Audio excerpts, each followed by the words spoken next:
សូមស្វាគមន៍មកកាន់ការរៀនភាសាអង់គ្លេស Reading Power Builder គឺជាការអានឲ្យយល់ហើយមេរៀនទាំងអស់នេះជួយឲ្យអ្នកអានភាសាអង់គ្លេសងាយយល់គ្រប់អត្ថបទក្នុងនោះដែរមាន100មេរៀនដើម្បីហ្វឹកហាត់ទី1ចូលមើលរូបភាពឲ្យយល់មុននឹងអានមេរៀនទី2ចូលអានអត្ថបទឲ្យយល់ហើយចាំទី3ចូលធ្វើលំហាត់គ្រប់ចំណុច A B C D and E 4ត្រូវផ្ទៀងផ្ទាត់ជាមួយចម្លើយដែលមាន5ត្រូវតែយល់ឲ្យច្បាស់គ្រប់មេរៀនទាំងអស់ហើយអានដដែលរាល់ថ្ងៃ Consistency រហូតដល់យល់ចូលចិត្ត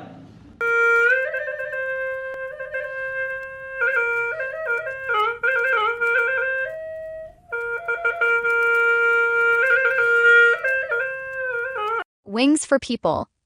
It's fun to fly. Birds and bees fly. They have wings. People wanted to fly too, but people have no wings. So they had to find other ways. They made big balloons,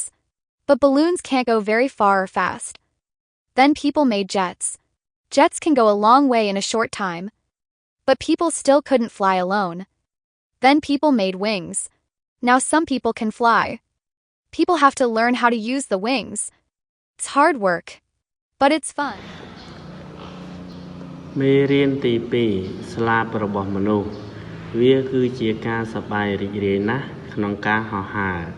សត្វបក្សីនិងឃ្មុំពួកវាមានស្លាបអាចហោះហើរបានមនុស្សក៏ចង់ហោះហើរដែរប៉ុន្តែមនុស្សគ្មានស្លាបនោះទេដូច្នេះហើយពួកគេត្រូវរកវិធីផ្សេងទៀតដើម្បីហោះហើរឲ្យបានពួកគេបានបង្កើតប៉ោងធំដើម្បីហោះហើរលើអាកាសប៉ុន្តែប៉ោងវាមិនអាចហោះហើរទៅបានឆ្ងាយឬលឿននោះទេបន្ទាប់មកមនុស្សបានបង្កើតយន្តហោះហើយយន្តហោះអាចហោះហើរទៅបានឆ្ងាយក្នុងពេលដ៏ខ្លីប៉ុន្តែមនុស្សនៅតែមិនអាចហោះហើរដោយខ្លួនឯងបានដដែលបន្ទាប់មកមនុស្សបានបង្កើតស្លាបសម្រាប់ហោះហើរដោយខ្លួនឯងផ្ទាល់ឥឡូវនេះពួកគេខ្លះអាចហោះហើរបានប៉ុន្តែពួកគេត្រូវរៀនពីរបៀបប្រើប្រាស់ស្លាបដើម្បីហោះហើរវាជាការងារដ៏លំបាកប៉ុន្តែវាជាការសប្បាយរីករាយណាស់ពេលដែលបានហោះហើរ Well, did you understand? Read each question. Right or B.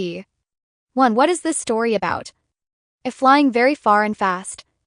B. People finding ways to fly. 2. How did people first fly? A. They made big balloons. B. They made jet planes. 3. How are jets and balloons the same? A. They both can go very fast. B. They both can stay up in the air. For what is flying in a jet most like? A. Walking very fast. B. Flying like a bird. 5. What do people use the new wings for? A. Flying like a bird and having fun. B. Getting far away very fast. បន្ទាប់អំពីអានអត្ថបទខាងលើតើអ្នកយល់ក្នុងអត្ថបទនេះបានកម្រិតណាចូលអានសំណួរទាំងអស់ហើយជ្រើសរើសកឬខលេខ1តើសាច់រឿងនេះស្ដីអំពីអ្វីកការហោះហើរបានឆ្ងាយនិងមានល្បឿនលឿនខមនុស្សរកវិធីដើម្បីហោះហើរលេខ2តើមនុស្សបានហោះហើរជាលើកដំបូងដូចម្តេចកពួកគេបានបង្កើតប៉ោងធំដើម្បីហោះហើរលើអាកាស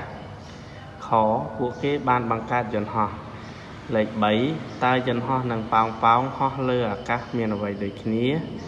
កពួកវាទាំងពីរអាចហោះហើរដោយល្បឿនលឿន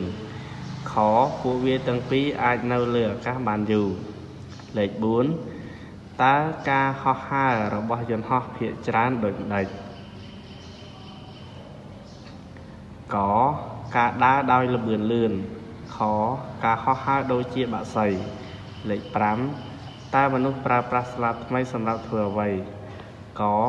ការហោះហើរដូចជាបក្សីនឹងផ្ដល់នូវភាពសប្បាយរីករាយខការទៅបានឆ្ងាយនិងមានល្បឿនលឿនណាស់